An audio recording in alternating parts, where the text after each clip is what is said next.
नमस्कार dear FM में आपका स्वागत है। आपकी आज की कहानी है बहू का ससुराल में पहला दिन। सुबह के 5 बज रहे थे। आसमान हल्के नीले रंग से गुलाबी होता जा रहा था, जैसे खुद प्रकृति भी इस नए जीवन की शुरुआत का स्वागत कर रही हो। पायल की नींद अचानक खुल गई। आंखें खुली तो सामने की दीवार जानी पहचानी नहीं थी। वो अपने मायके में नहीं थी, वो अब अपने ससुराल में थी, अपने नए घर में। यह वही कमरा था जिसे शादी के दिन फूलों से सजाया गया था। अब सजावट उतारी जा चुकी थी, लेकिन कमरे की भीनी भीनी खुशबू अब भी रह गई थी। उसने चुपचाप पास देखा। करण अब भी सो रहा था। हल्की सी मुस्कान थी उसके चेहरे पर। पायल का मन कुछ डरा हुआ था, कुछ बेचैन, लेकिन एक अजीब सी उम्मीद भी थी। आज वो नए घर में पहली बार खुद को बहू के रूप में देखेगी। धीरे से उठकर उसने अलमारी खोली। माँ ने जो गुलाबी सूट दिया था वो निकाल लिया। पहली सुबह है बेटी। सादगी और शालीनता ही सबसे बड़ी पहचान होती है एक स्त्री की। माँ की बात अब भी कानों में गूंज रही थी। वो वॉशरूम में गई, तैयार हुई, सिंदूर लगाया, हल्का काजल और माथे पर छोटी सी बिंदी। जब आईने में खुद को देखा तो वो खुद को नहीं पहचान पाई। ये वही पायल थी जो कॉलेज में हंसती खिलखिलाती रहती थी और आज इतने गंभीर भावों के साथ खुद को निहार रही थी। धीरे धीरे वह रसोई की ओर बढ़ी। रसोई में पहले से हलचल थी। सासू माँ चाय चढ़ा चुकी थी। उन्होंने मुस्कुरा कर कहा, आ गई बहू, नींद ठीक से आई? पायल ने धीरे से सिर हिलाया। जी माँ जी, बहुत अच्छी नींद आई। अच्छा हुआ आज तुम्हारा पहला दिन है। सोचा था कि उठने से पहले तुम्हें आराम करने दे, लेकिन तुम तो पहले ही जाग गई। सासू माँ ने चाय छानते हुए कहा। पायल ने मुस्कुरा कर पूछा, माँ जी कुछ मदद करूँ क्या? अरे नहीं नहीं, आज तुम बस देखो, समझो, सब धीरे धीरे सीख जाओगी। पहली सुबह की रस्में भी करनी है तुम्हें। तभी पीछे से एक आवाज़ आई, माँ चाय मिल सकती है क्या? पायल ने मुड़कर देखा। करण। अब वो पहली बार सामान्य माहौल में, बिना शादी की भारी पोशाकों और लोगों के बीच, अपने पति से सामने थी। करण ने मुस्कुरा कर कहा, गुड मॉर्निंग मिसेज पायल करण वर्मा। पायल हल्के से मुस्कुराई, गुड मॉर्निंग। सासू माँ ने चाय की ट्रे पायल के हाथ में दे दी।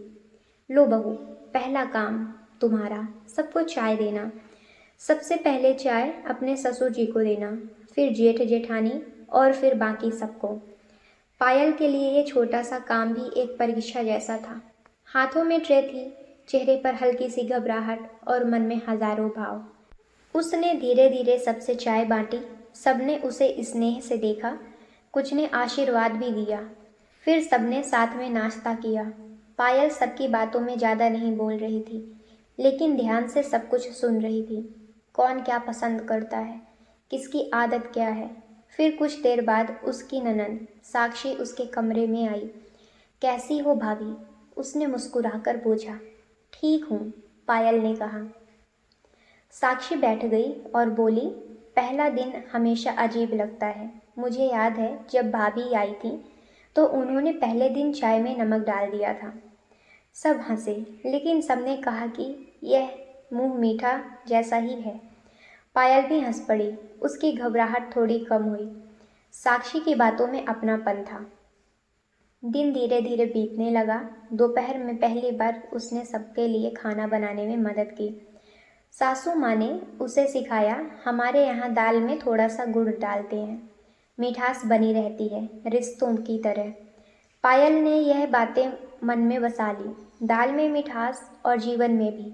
शाम को जब सब बैठकर चाय पी रहे थे, करण ने सबके सामने कहा, माँ आज की चाय बहू ने बनाई थी। सबकी नज़रें पायल पर गईं। उसकी सास ने मुस्कुरा कर कहा, बहुत स्वादिष्ट थी, एकदम हमारी पसंद के अनुसार। उसने सिर झुका लिया, लेकिन दिल में एक आत्मविश्वास जागा। रात में जब दोनों कमरे में लौटे, करण ने हल्के से कहा, आज बहुत अच्छा दिन था, तुमने बहुत अच्छे से सब संभाला। पायल ने उसकी ओर देखा, शुक्रिया, पर सच बताऊं तो बहुत डर लग रहा था सुबह। अब? करण ने पूछा। पायल ने धीरे से कहा, अब नहीं, अब लग रहा है जैसे ये घर मेरा अपना है। करण ने उसके सिर पर हाथ रखा। हाँ, यह घर तुम्हारा ही है, हम सब तुम्हारे अपने हैं। पायल की आंखें भीग गई, पर दिल में अब कोई डर नहीं था। अगली सुबह अब उतनी अनजानी नहीं थी। नींद खुली तो पायल के चेहरे पर हल्की सी मुस्कान थी। कल की झिझक अब थोड़ी कम हो गई थी। दरवाजे के बाहर से आती हंसी की आवाज़ें अब पराई नहीं लग रही थीं। आज वो सासू माँ के साथ रसोई में थी। हाथों में बेलन था और दिमाग में चल रही थी माँ की याद। रोटी गोल नहीं बनी तो कोई बात नहीं, दिल साफ होना चाहिए बेटी। सासू माँ धीरे धीरे सब समझा रही थी। यहाँ की रीत है, बहू अपने हाथों से पहला पूरा खाना बनाती है, दाल, रोटी, सब्जी, मीठा भी। हम ज़्यादा कुछ नहीं कहेंगे, जो बनाओ अपने मन से बनाना। पहली बार जो भाव से बनता है उसमें स्वाद खुद ब खुद आ जाता है। पायल ने हामी में सिर हिलाया। डर अब भी था, गलती हो गई तो, स्वाद कम हुआ तो क्या कहेंगे, लेकिन एक हिम्मत भी थी। ये घर अब मेरा है और अपने घर के लिए जो किया जाए वो गलत हो ही नहीं सकता। वो रसोई में जुट गई। धीरे धीरे सारा काम निपटा लिया। दाल में गुड़ नहीं भूली, जैसी कल सासू माँ ने सिखाया था। सब्जी में हल्का सा स्वाद, रोटियां थोड़ी सी बेढंगी थी पर प्यार से बनी थी। सबसे ज़्यादा ध्यान उसने खीर पर दिया। माँ से सीखी थी, बासमती चावल और केसर वाली। जब सब थाली लेकर बैठे, करण ने सबसे पहले एक निवाला खाया और मुस्कुराकर पायल की तरफ देखा। खीर तो एकदम मम्मी जैसी बनी है, सासू माँ ने तुरंत कहा। अब तो तुम्हारी भी मम्मी वही है बेटा, सब हंस दिए। पायल ने सिर झुका लिया, लेकिन दिल भीतर से भर आया। फिर धीरे धीरे सबसे बातें शुरू हुई। पायल ने देखा कि उसके जेठ जी बहुत शांत स्वभाव के हैं, पर नज़रें बहुत कुछ कहती हैं। आदर और अपनापन। जेठानी बेहद सरल, हंसमुख थी और उन्होंने पायल को बर्तन धोने नहीं दिए। बोली, पहले दिन बहू को सब रसोई में झोंक देना पुरानी बात हो गई, अब हम बहनें पहले दोस्त बनते हैं। पायल को अच्छा लगा, रिश्ते सहज हो रहे थे। दोपहर बाद साक्षी, उसकी ननद, उसे अपने कमरे में ले गई। चलो भाभी, तुम्हें अपने राज खोलने हैं। पायल मुस्कुराई। राज? कौन से राज? साक्षी ने उसे खींचकर पास बैठा लिया। अच्छा तो ये बताओ, भैया से पहली बार कब बात हुई थी? पायल थोड़ी शर्माई। बस शादी से 1 हफ्ता पहले, फ़ोन पर। फिर क्या? नमस्ते, हाँ ना, ठीक है। दोनों जोर से हंस दी। यह हंसी ही तो थी जो रिश्तों की डोर में सबसे मजबूत गांठ बनाती है। शाम को करण और पायल छत पर गए। हल्की हवा चल रही थी। दूर से मंदिर की आरती की आवाज़ आ रही थी। करण ने पूछा, बहुत थक गई? पायल ने कहा, नहीं, बल्कि अब तो अच्छा लग रहा है, सब ठीक लग रहे हैं। हाँ, सबसे अच्छा तो ये है कि कोई बनावटीपन नहीं है यहाँ। करण ने थोड़ा मुस्कुरा कर कहा, यही तो हमारी कोशिश थी, तुम किसी घर में नहीं, अपने घर में आई हो। पायल ने चुपचाप आसमान की तरफ देखा। चांद अधूरा था, लेकिन बहुत सुंदर लग रहा था, जैसे जिंदगी भी। रात में जब सब सोने चले गए, पायल ने माँ को फ़ोन लगाया। कैसी है मेरी बेटी? पायल की आंखें भर आई। ठीक हूँ माँ, सब बहुत अच्छे हैं। सासू माँ ठीक वैसी ही हैं जैसी आपने कहा था, सख्त नहीं, समझदार हैं। करण? वो भी, माँ ने धीरे से कहा। जो रिश्ता दिल से निभाया जाए वहाँ डर नहीं रहता, बस अपनी सच्चाई मत छोड़ना। फ़ोन रखकर पायल लेट गई। करण पास में था। एक हल्का सा स्पर्श उसकी हथेली पर हुआ, पहली बार। चुपचाप, बिना कहे, जैसे रिश्तों की डोर अब बंध चुकी थी। पायल अब धीरे धीरे घर के कामकाज और परिवार के बीच ढलने लगी थी। सुबह जल्दी उठ जाना, नाश्ते में हाथ बटाना, सासू माँ की छोटी छोटी बातों का ध्यान रखना, सब कुछ एक आदत सा बनता जा रहा था। लेकिन हर नया रिश्ता सिर्फ उजालों से नहीं भरा होता, कभी कभी उसमें हल्की परछाइयाँ भी होती हैं। उस दिन दोपहर की बात थी। पायल ने रसोई साफ कर दी थी और थोड़ा सुस्ता रही थी। तभी सासू माँ ने आवाज़ लगाई, पायल ज़रा आना। पायल ने तुरंत पल्ला ठीक किया और बाहर आई। बैठक में कुछ रिश्तेदार आए हुए थे, दूर के, ताऊ जी ताई जी। शायद पायल को देखने पहली बार आए थे। वो थोड़ा सकुचाई, लेकिन मुस्कुराते हुए नमस्ते किया। ताई जी ने उसे ऊपर से नीचे तक देखा और फिर सासू माँ से कहा, बहू तो ठीक है पर थोड़ी दुबली है, हाथों में तो चूड़ियाँ भी ढंग से नहीं दिख रही, और ये बिंदी बड़ी नहीं लगाई आज। पायल चुप रही, उसके चेहरे से मुस्कान हल्की हो गई, लेकिन सासू माँ ने बात संभाली, अरे आज तो दोपहर में आराम कर रही थी, बस जल्दी में तैयार हो गई, वैसे सब करती है अच्छे से। कल की खीर खाई होती आपने तो कहती हमारे घर लक्ष्मी आई है। ताई जी हंस दी, पर पायल को भीतर से थोड़ी चोट लगी। क्या ये उसकी गलती थी कि उसने घर के हिसाब से खुद को ढालने की कोशिश की थी? उसी शाम साक्षी आई और बोली, भाभी सब ठीक है ना? ताई जी की बातें दिल पे मत लेना, वो हमेशा ऐसी ही हैं। पायल मुस्कुराई, लेकिन आंखों में हल्का सा नमपन था। साक्षी, मैं कोशिश कर रही हूँ कि सब ठीक से करूँ, पर पता नहीं सबको सही लगेगा या नहीं। देखो भाभी, साक्षी ने उसका हाथ पकड़ा, घर में सब तुम्हें पसंद करते हैं, बस 2-4 लोगों की बातें दिल में मत रखो। यहाँ कोई तुम्हारा दुश्मन नहीं है। पायल ने बात समझी, लेकिन दिल अब भी थोड़ा भारी था। अगले दिन एक और हल्का तूफान आया। पायल ने कपड़े धोकर सुखा दिए थे, पर गलती से करण की शर्ट में रंग लग गया। नई सफ़ेद शर्ट जो हाल ही में शादी में किसी ने गिफ्ट की थी। जब करण ने देखा तो कहा, अरे यार, ये तो मेरी फेवरेट शर्ट थी। बात में गुस्सा नहीं था, लेकिन मायूसी जरूर थी।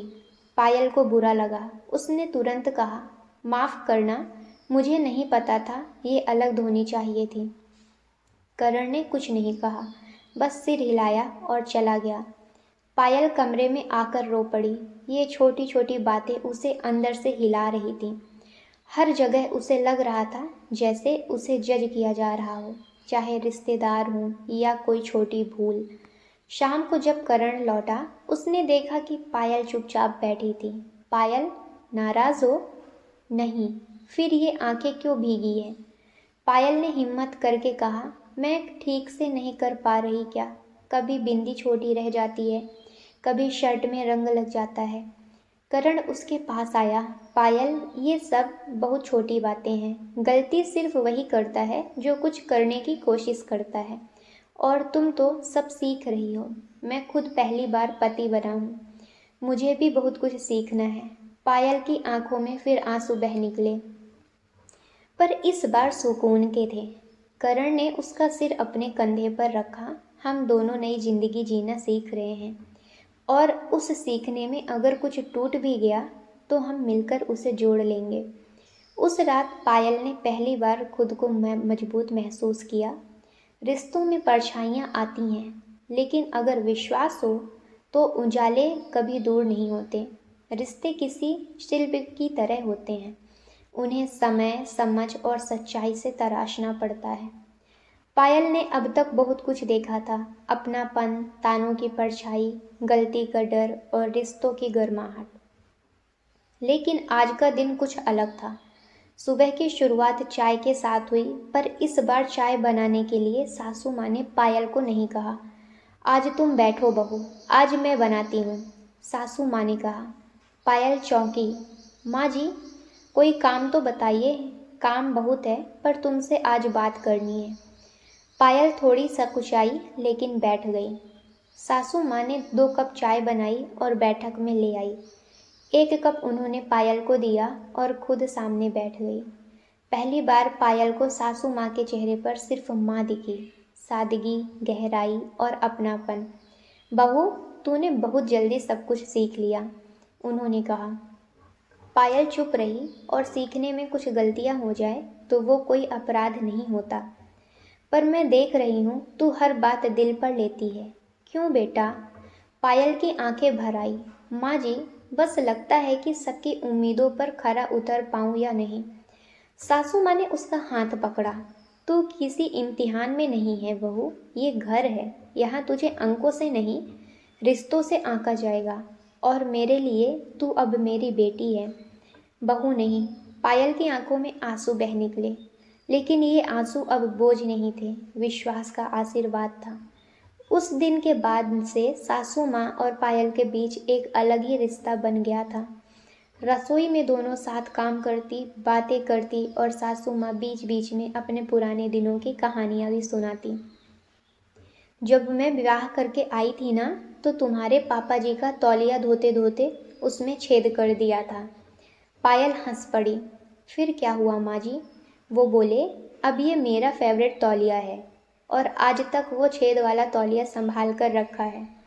हंसी के बीच पायल को समझ आने लगा था, आदर्श बहू बनने की कोई गाइड बुक नहीं होती, बस सच्चा मन और समय चाहिए। दोपहर को घर में कुछ औरतें आई थीं, पास पड़ोस की, पायल से मिलने पहली बार। एक ने कहा, बहू बहुत सुंदर है। दूसरी ने जोड़ा, और काम में भी निपुण लगती है। पायल ने नम्रता से सबको नमस्ते किया और पानी नमकीन परोसा। एक औरत ने पूछा, आजकल की बहुएं तो मोबाइल से चिपकी रहती हैं, तुम क्या करती हो फुर्सत में?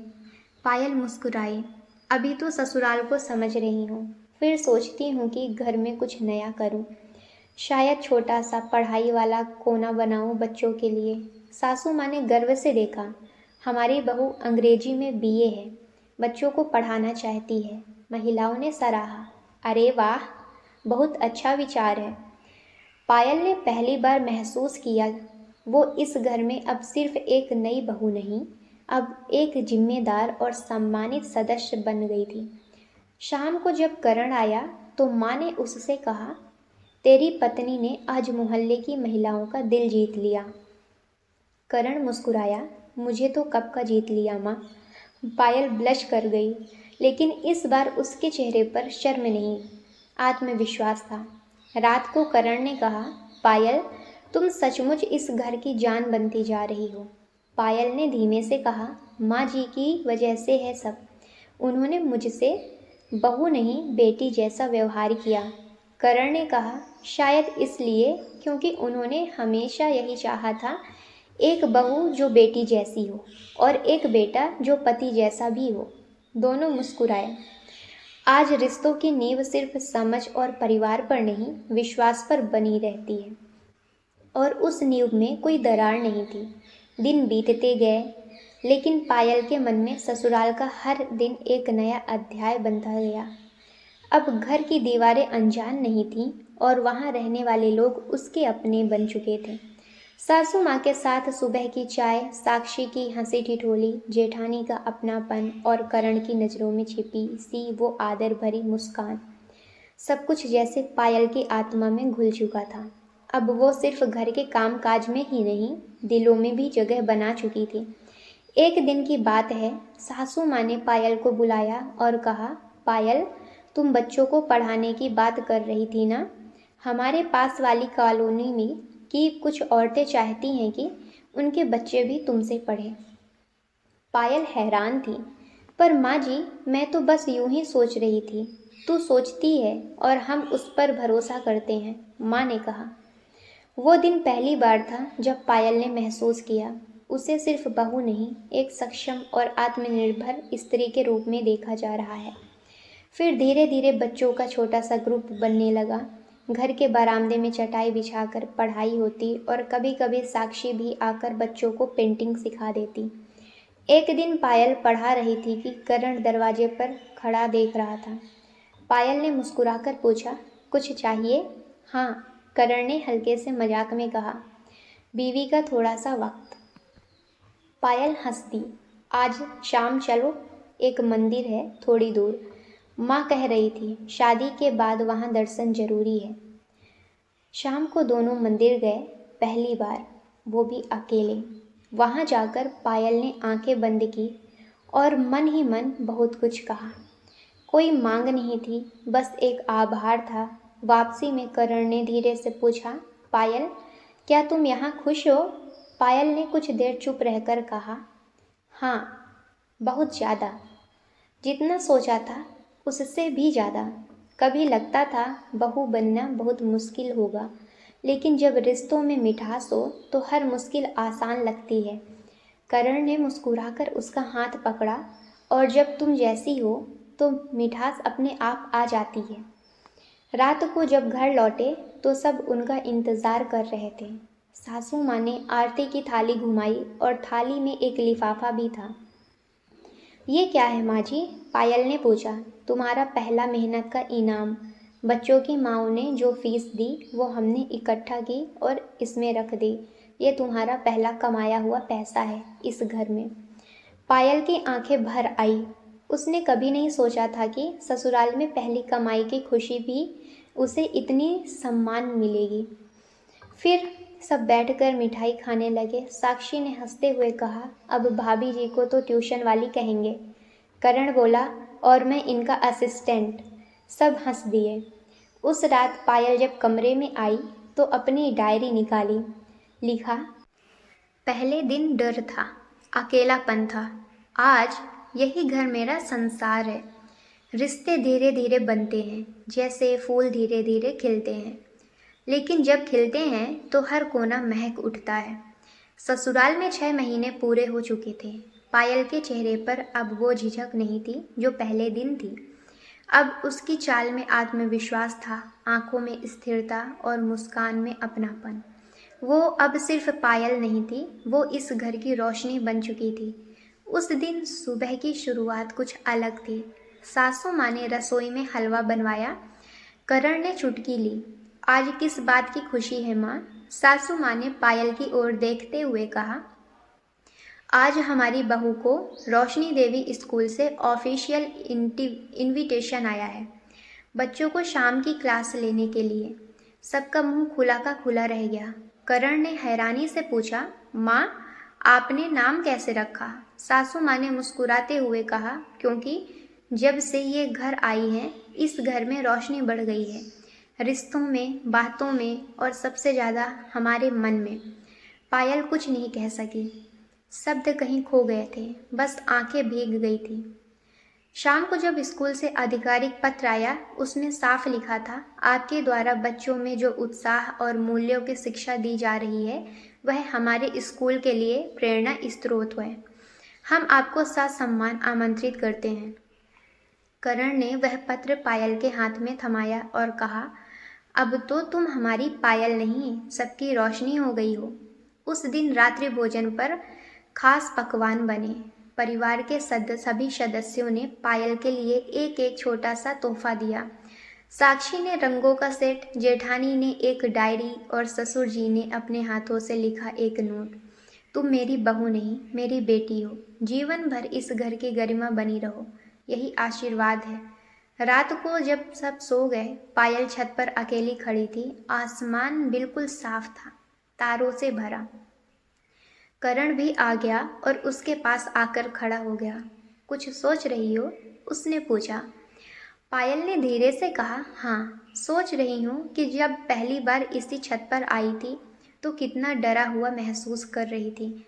लगता था ये घर, ये लोग, ये रिश्ते सब पराया है, और अब यही सब मेरा संसार है। करण ने उसकी ओर देखा, क्योंकि तुमने सिर्फ रिश्तों को निभाया नहीं, उन्हें जिया है।